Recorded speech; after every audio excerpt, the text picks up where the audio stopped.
একজন মানুষ মুক্তিফল আনতে গিয়েছিল। সে বলেছিল প্রতীক্ষায় থাকতে, ফিরে আসবে।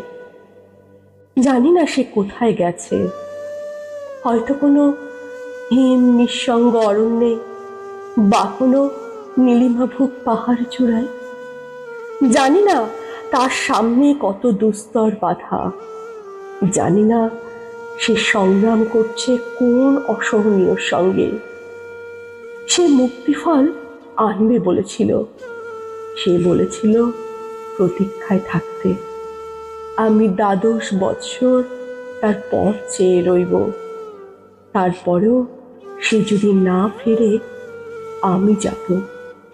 আমিও যদি না ফিরি, যাবে আমার সন্তান সন্ততিরা।